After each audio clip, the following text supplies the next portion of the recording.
선거는 사람의 마음을 사는 것이고 사람의 마음은 언제든지 움직일 수 있으며 그 움직일 수 있는 원동력은 진심이다.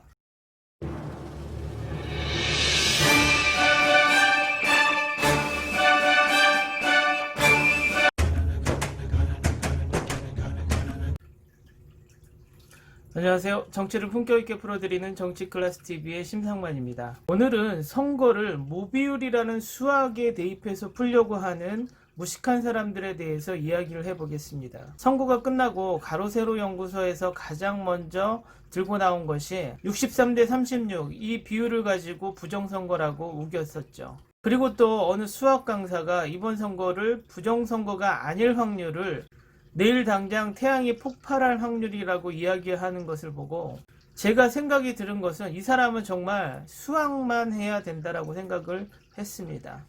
일단 영상 보시고 이야기하겠습니다. 계산을 해봤거든요. 0.65-0.0022K에 뺀 게 0.576이 되려면 K값이 대략 35.9 정도가 나와 있더라고요. 이 표를 보신 적이 있을 거예요. 표준 정규 분포표인데요. 이 표 쭉 길지만 맨 밑에 보시면 3.3까지 보시면 여기 0.49957이라는 값이 보이시죠?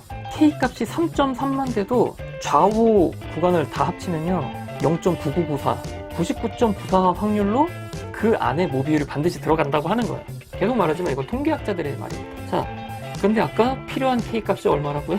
39점 얼마거든요?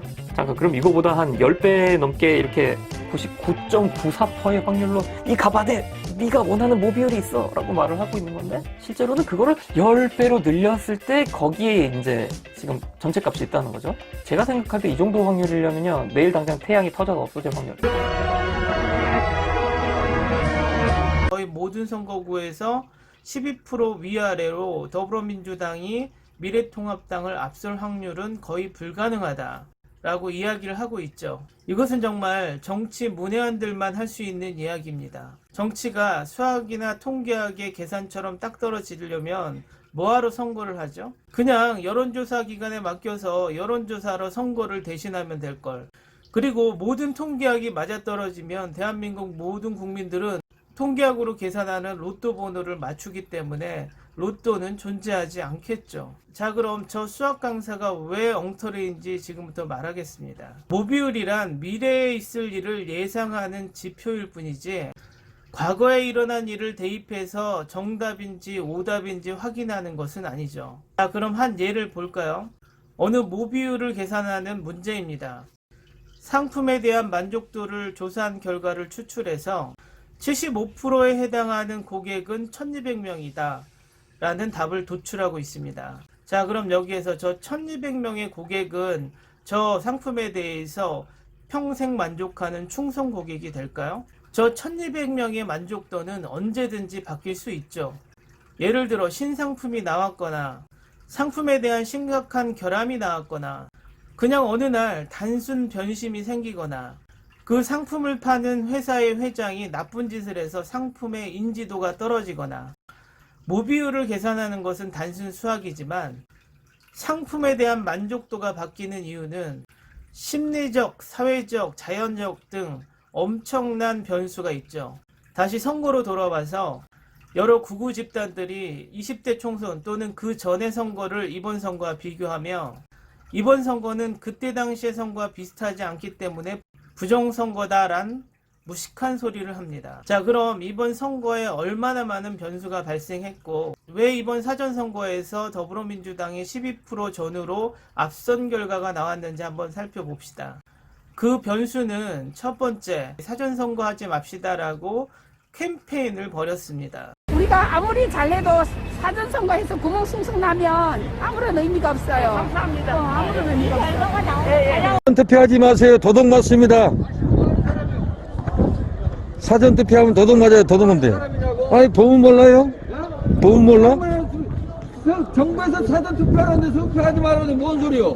투표하지 말라는 뭔 소리요? 정부요? 아니 국가에서 사전 투표하라는 수전 투표하라는 하지 말라는 이 인간들이 불법을 행하는데 무슨 소리야? 국민이 지켜야지. 알아서 그 사진만 보면 우리 기자들이 그렇게 안 써요. 기자들이 안 쓰니까. 또 동그라미 이런 스티커가 자주 발견이 되고 있습니다. 한 보수 성향 단체가 이런 스티커를 붙이고 다니는 것으로 드러났는데 보수 유튜버들도 비슷한 주장을 하고 있습니다. 선관위는 중대한 범죄에 해당된다면서 이들을 검찰에 고발했습니다. 두 번째, 코로나의 영향이 큽니다. 코로나 때문에 본투표에 사람들이 몰릴 것을 예상해서 상대적으로 이틀 정도 진행하는 사전선거는 본투표보다 훨씬 더 여유롭다라고 생각했기 때문에 사전선거를 선택한 분들이 많습니다.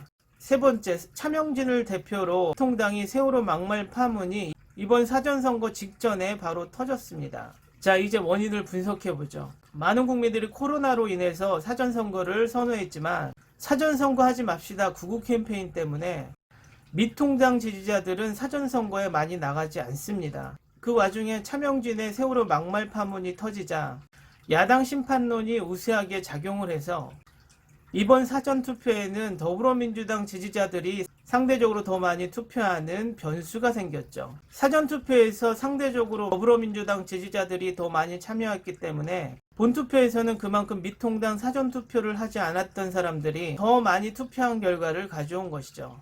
만약에 제가 저 위에 제시한 변수가 하나도 없이 더불어민주당이 12% 위아래로 사전투표 결과가 나왔다면 당연히 부정선거로 의심할 만하지만 이 변수를 전혀 생각하지 않고 수학적으로만 계산하려고 하면 이번 선거 결과는 불가능하다라고 말하고 있는 것은 제가 위에 누차 말했듯이 정치에 대한 문외한들이나 내놓을 수 있는 결과죠.